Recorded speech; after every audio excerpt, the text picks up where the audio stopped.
Our next topic is output based question. Output based question on functions. Our first question is on function that def function message comma num is equal to 1 message into num.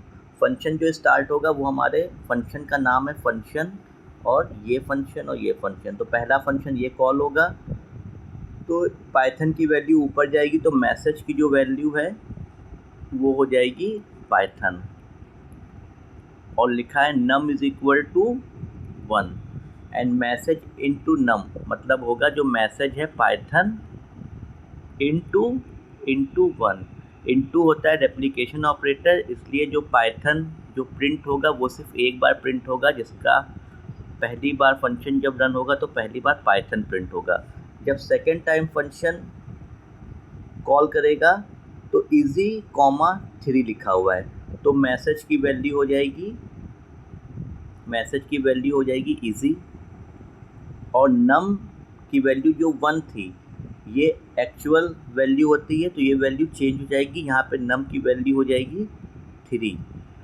फिर message into नम का मतलब होगा जो easy है easy into 3 तो यहाँ पे replication operator use होगा तो इजी है वो 3 बार प्रिंट होगा इजी एंड इजी। तो ये पहली बार जब फंक्शन कॉल करेगा तो पाइथन एक बार प्रिंट होगा क्योंकि नम की वैल्यू 1 है। जब सेकेंड टाइम फंक्शन कॉल करेगा तो मैसेज की वैल्यू हो जाएगी इजी और जो नम की वैल्यू है वो चेंज होके 1 से 3 हो जाएगी तो आउटपुट जो हमारा आएगा वो पहली बार 1 प्रिंट पाइथन प्रिंट होगा और second time 3 times easy and easy. अब देखते हैं क्वेश्चन नंबर 2 जहाँ पे एक फंक्शन बना हुआ है जिसका नाम है शो नाम का फंक्शन बना हुआ है। ये इसकी फंक्शन डेफिनेशन है और यहाँ से ये फंक्शन स्टार्ट होगा जहाँ से ये फंक्शन को कॉल किया गया है तो इसकी वैल्यू है 10 तो यहाँ पे डेफ शो यहाँ पे वैल्यू n की जो हो जाएगी वो 10 हो जाएगी। इसके बाद दिया है for k in range 1, n, 2 तो इसका मतलब होता है फॉर k इन रेंज अगर लिखेंगे तो अगर यहाँ पे हम लिखते हैं 1, 10, n की जगह 10 आ जाएगा और 2 तो ये रेंज फंक्शन फॉलो होगा तो ये जो रन होगा रेंज फंक्शन की वजह से तो 1 इसके बाद ये 2 इसकी स्टेप वैल्यू है तो यहाँ पे 3 आ जाएगा 1 + 2 3 उसके बाद आ जाएगा 5 उसके बाद फिर 2 प्लस होगा तो 7 और उसके बाद और 2 प्लस होगा 9 क्योंकि मैक्सिमम वैल्यू 10 है तो ये 11 पे नहीं जाएगी तो ये कितनी बार रन होगा 1, 3, 5, 7 एंड 9। अब ये k की वैल्यू है मतलब ये सब वेरिएबल k की वैल्यू। अब कह रहा है if k mod of 7 is equal to 0 तो k की पहली वैल्यू 1 है आपका 1 का mod of 7 करेंगे तो क्या ये 0 के बराबर है तो ये 0 के बराबर नहीं है तो प्रिंट k इंटू इफ़ में एग्जीक्यूट नहीं होगा बल्कि किस में एग्जीक्यूट होगा k+1 तो 1 mod of 7 करेंगे तो इसकी वैल्यू 1 ही आती है तो 1 + 7 करेंगे तो यहाँ पे आ जाएगा 8 जो पहली वैल्यू एल्स की प्रिंट होगी वो 8 प्रिंट होगी। उसके बाद 3 के लिए रन होगा तो 3 mod of 7 करेंगे फिर आंसर हमारा 3 आएगा तो ये रन नहीं होगा क्योंकि ये इक्वल टू 0 नहीं है तो ये इफ़ में रन नहीं होगा फिर ये किस में चला जाएगा एल्स में और k की वैल्यू कितनी है 3 और यहाँ पे 7 तो 3 + 7 कितना आ जाएगा 10। फिर हम रन करेंगे k की वैल्यू जो नेक्स्ट वैल्यू है वो है 5 तो 5 mod of 7 करेंगे अगेन 5 mod of 7 करेंगे जो स्मॉल वैल्यू होती है वही प्रिंट होती है तो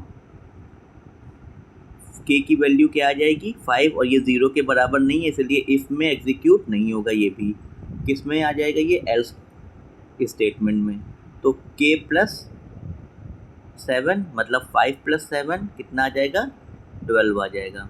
12 आने के बाद फिर ये नेक्स्ट वैल्यू के लिए रन होगा 7 mod of 7 जब करेंगे तो ये 0 हो जाएगा क्योंकि 7 × 7 होगा और मॉड किसको चेक करता है रिमाइंडर की वैल्यू को चेक करता है तो यहाँ पे ये 0 = 0 हो जाएगा तो कंडीशन हमारी सही हो जाएगी। तो ये रन होगा यहाँ पे k × 2 इसका मतलब होता है 7 इंटू 2 मतलब 7 की पावर 7 इंटू 7 मीन्स यहाँ पे आ जाएगा 49। तो अगली जो वैल्यू प्रिंट होगी के की वो 49 प्रिंट होगी। फिर बाद में फिर के किसके लिए चलेगा, 9 के लिए। Again 9 mod of 7 is equal to, क्या वो 0 के बराबर है, नहीं होगा क्योंकि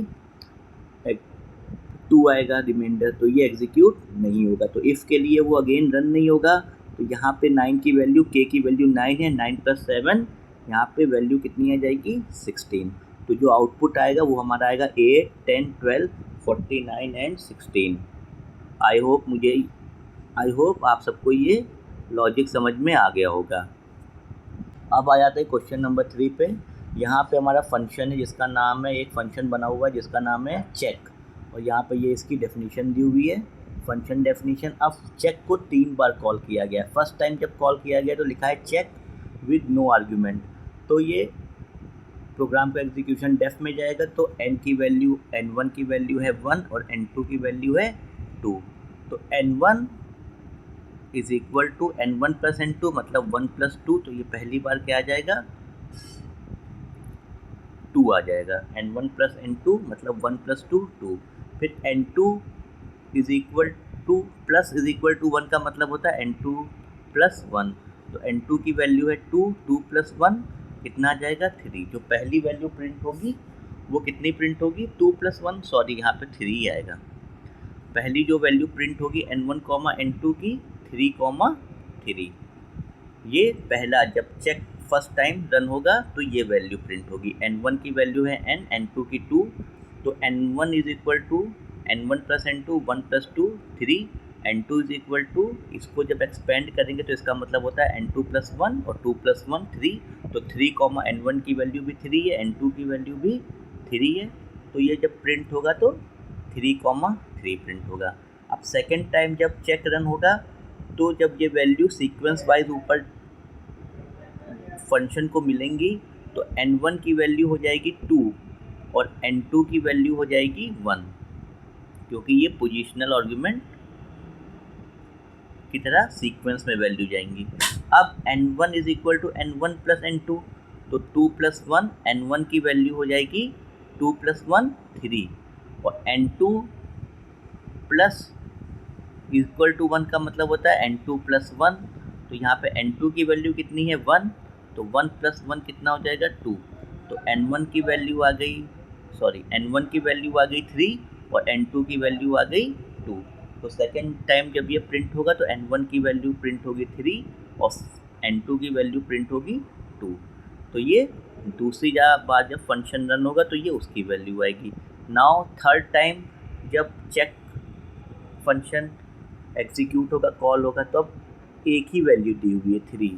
तो यहाँ पे जो जब ये ऊपर जाएगा तो n1 की ही वैल्यू सिर्फ चेंज होगी, क्योंकि ये एक्चुअल आर्गुमेंट है, एक्चुअल वैल्यू है। तो ये जो n1 की वैल्यू 1 है तो उसकी जगह क्या आ जाएगा 3, और जो n2 की वैल्यू है वो सेम एज इट इज़ रहेगी जिसकी वैल्यू है 2। अब n1 + n2 होगा तो n1 की वैल्यू n1 + n2 2, 3 + 2 कितनी हो जाएगी 5, और जो n2 की वैल्यू है तो n2 is equal to n2 + 1। ये शॉर्ट हैंड ऑपरेटर होता है, इसको एक्सपैंड ऐसे किया जाता है। तो n2 की वैल्यू कितनी है 2 और 2 + 1 करेंगे तो n2 की वैल्यू आ जाएगी 3। तो जब इसको लिखेंगे तो n1 की वैल्यू आएगी 5 और n2 की वैल्यू आएगी 3।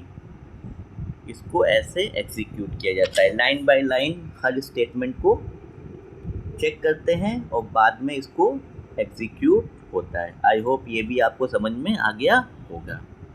कम to question number 4, where there is 2 functions are there, some and average. 2 function बने हुए हैं, एक का नाम है सम और दूसरे का नाम है एवरेज। तो हम पहले ये प्रोग्राम की एग्जीक्यूशन हमारी यहाँ से स्टार्ट होगी, एक ये सम फंक्शन है और दूसरा एवरेज। तो पहला हमारा सम फंक्शन कॉल हुआ है तो प्रोग्राम का एग्जीक्यूशन किसको पहुँच जाएगा, सम को। तो यहाँ पे 3 वैल्यू दी हुई है 4, 5, 6। तो n1 की वैल्यू हो जाएगी 4, n1, n2 की वैल्यू हो जाएगी 5 और n3 की वैल्यू हो जाएगी 6। n1 की वैल्यू 4, n2 की वैल्यू 5, n3 की वैल्यू 6। फिर s is equal to n1 plus n2 plus n3, तो तीनों वैल्यू ऐड हो जाएगी, 9 प्लस 6 15 हो जाएगी। फिर यहाँ पे ये प्रिंट हो जाएगा नेक्स्ट, तो प्रिंट में क्या आ जाएगा, सम की वैल्यू कितनी आ जाएगी 15। अब ये रिटर्न वैल्यू करा रहा है, रिटर्न s, रिटर्न का मतलब ये होता है कि जहाँ से फंक्शन को कॉल किया गया है वहीं पे वैल्यू को भेज देता है, सेंड कर देता है, ठीक है। तो ये हमारा पहला फंक्शन एग्जीक्यूट हो गया सम का। अब हमारा सेकेंड फंक्शन कॉल होगा b is equal to average 5,4,3। तो फंक्शन जब कॉल होगा तो इसकी भी फंक्शन डेफिनेशन यहाँ पे लिखी हुई है। तो एवरेज में a की वैल्यू हो जाएगी 4, b की वैल्यू हो जाएगी 5 और c की वैल्यू हो जाएगी 6। फिर total is equal to sum a, b, c। तो सम के अंदर आ जाएगा 4, 5, 6। अब जैसे ये सम कॉल हुआ है, ये भी एक फंक्शन है, तो फिर से फंक्शन की डेफिनेशन कहाँ चली जाएगी, ऊपर। तो n1 की वैल्यू हो जाएगी 4 और n2 की वैल्यू हो जाएगी 5 और n3 की वैल्यू हो जाएगी 6। फिर से ये s is equal to n1 plus n2 plus n3 करेंगे तो s की वैल्यू हो जाएगी 15 और फिर ये जब नेक्स्ट एग्जीक्यूट होगा प्रिंट सम हो जाएगा 15 और फिर यहाँ पे जब आएगा रिटर्न करने को टोटल में कितना आ जाएगा 15, क्योंकि रिटर्न करने पे यहाँ जाएगी वैल्यू। फिर रिटर्न जब करेंगे तो कैसे क्या लिखा हुआ है, रिटर्न टोटल जो हमारा आया है वो कितना आया है 15, यहाँ पे जो सम की वैल्यू आई थी 15 डिवाइडेड बाय 3, तो यहाँ पे आ जाएगा रिटर्न और ये वैल्यू आ जाएगी 5.0। और ये जब रिटर्न होगी तो रिटर्न होके सीधे कहाँ पे आएगी, यहाँ पे आएगी बी में, और ये एवरेज कॉमा के की जगह बी लिखा होना चाहिए। तो ये बी वैल्यू क्या हो जाएगी, प्रिंट हो जाएगी, मतलब 5.0 प्रिंट हो जाएगा। तो फर्स्ट वैल्यू प्रिंट होगी 15 ये सम के लिए और सेकेंड वैल्यू होगी प्रिंट 5.0। तो ये हमारा आउटपुट होगा। Now come to question number 5, जो कि बहुत ज़्यादा एग्जाम में आया हुआ है और पूछा भी गया है। यहाँ पे चेंज नाम का एक फंक्शन है और उसकी पूरी डेफिनेशन दी हुई है। यहाँ से फंक्शन हमारे स्टार्ट होगा r is equal to 150, s is equal to 100। तो यहाँ पे पहला फंक्शन कॉल होगा r is equal to change r comma s। तो चेंज में वैल्यू चली जाएगी 150 कॉमा 100, जो पहली वैल्यू एंटर होगी पैरामीटर में। अब ये फंक्शन कॉल हुआ है तो ये वैल्यू फंक्शन को पास हो जाएगी, फंक्शन कॉल होगा तो p की वैल्यू हो जाएगी 150 और जो q है उसकी वैल्यू एक्चुअल वैल्यू तो जो है जो फंक्शन कॉल हुआ है वहाँ से आई है, तो q की वैल्यू हो जाएगी 30 की जगह 100। अब p is equal to P plus Q, तो p is equal to P plus Q हुआ तो 150 प्लस 100 तो ये हो गया 250 और q is equal to p minus Q, तो 250 माइनस 100 ये आ जाएगा 150। प्रिंट p एट q, तो पहली बार जो प्रिंट होगा वो प्रिंट होगा 250 कॉमा एट 150 और इसके बाद रिटर्न हो जाएगा। रिटर्न किसकी वैल्यू होगी, p की वैल्यू, जो p की वैल्यू है वो रिटर्न होगी, वो रिटर्न होके कहाँ जाएगी r को। तो यहाँ पे r को जो वैल्यू मिलेगी वो कौन सी मिलेगी 250, क्योंकि रिटर्न p की वैल्यू हो रही तो सिर्फ 250 वैल्यू रिटर्न होगी। और रिटर्न कहाँ पे वैल्यू जाती है, जहाँ पे फंक्शन को क्या किया गया है, कॉल किया गया है। अब print r comma at s, तो r की वैल्यू है 250, एट s की वैल्यू है हमारे 100। तो फर्स्ट वैल्यू जो प्रिंट हुई थी ये प्रिंट हुई है, जो सेकेंड प्रिंट हुआ है वो ये प्रिंट हुआ है।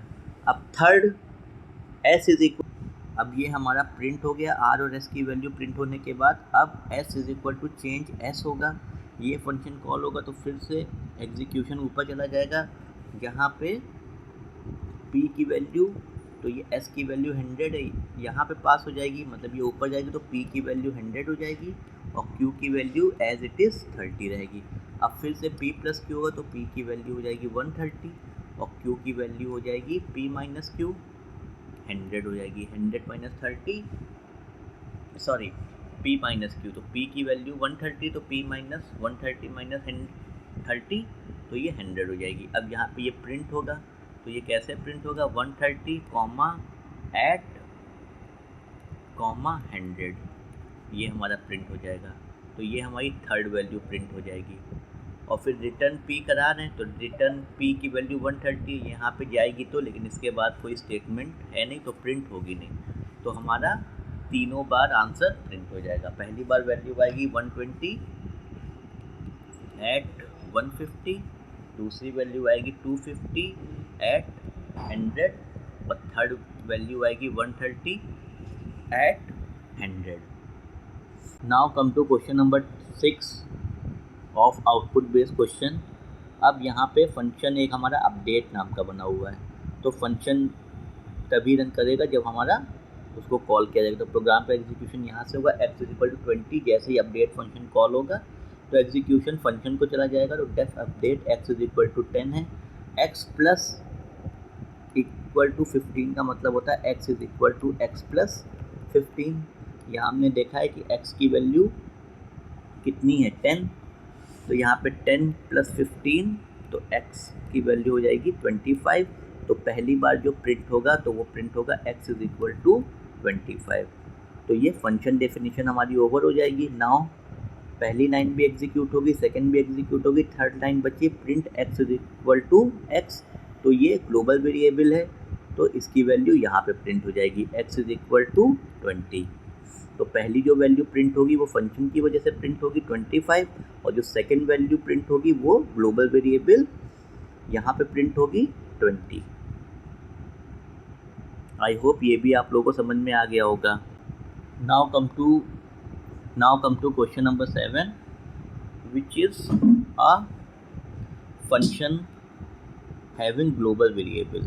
अब जब ये फंक्शन कॉल होगा तो ये यहाँ से कॉल होगा। तो पहली बार जब फंक्शन कॉल होगा तो फंक्शन का एग्जीक्यूशन फंक्शन से स्टार्ट हो जाएगा। फंक्शन का नाम है FUNC, फंक्शन का शॉर्ट फॉर्म।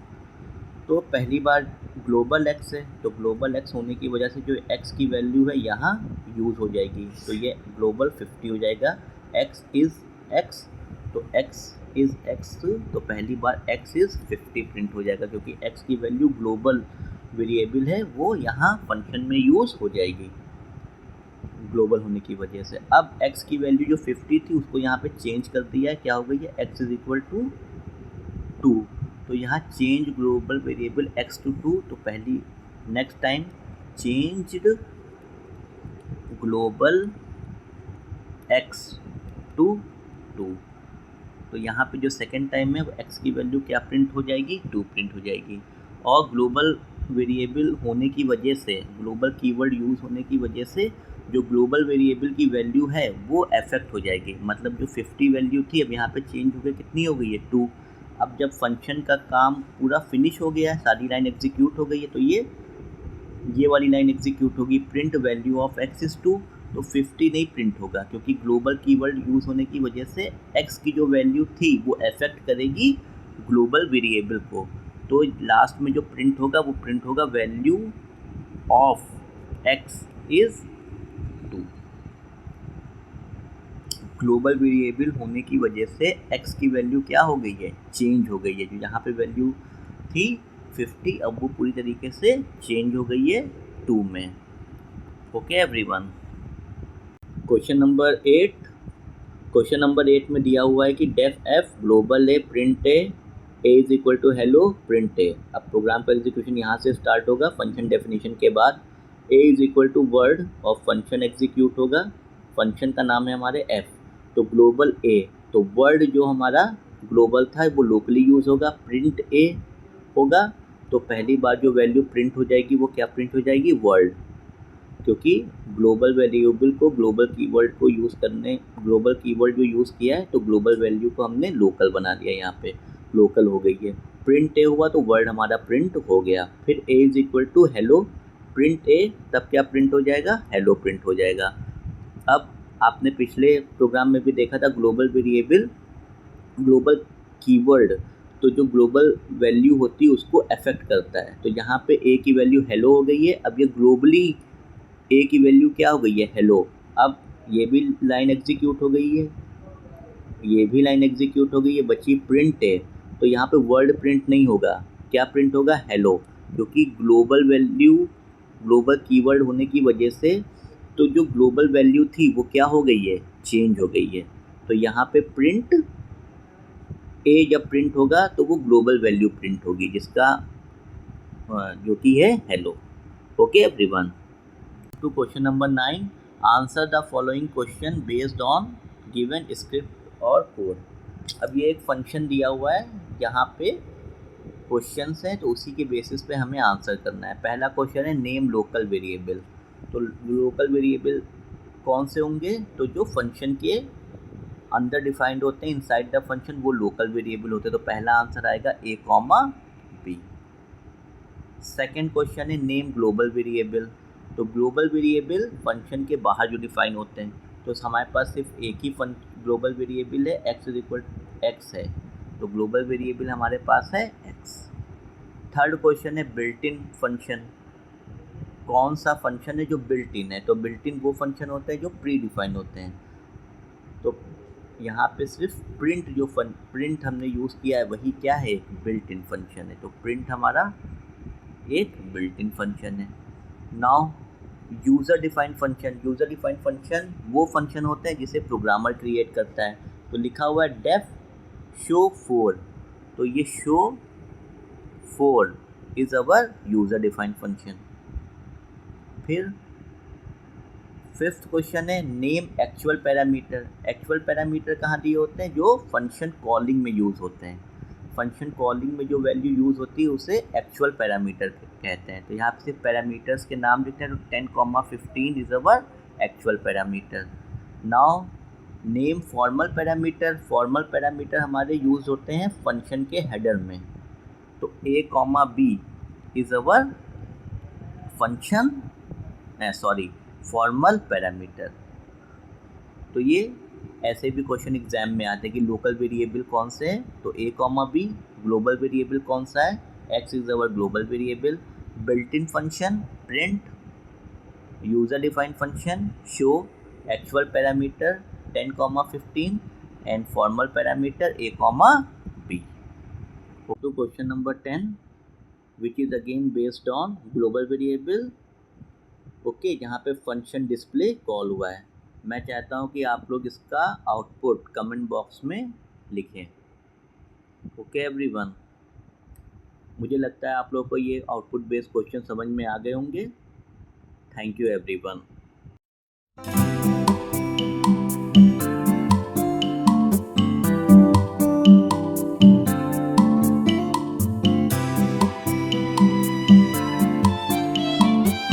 अगर आपको वीडियो पसंद आया तो लाइक, सब्सक्राइब करना ना भूलें और उस बेल आइकन पर क्लिक करें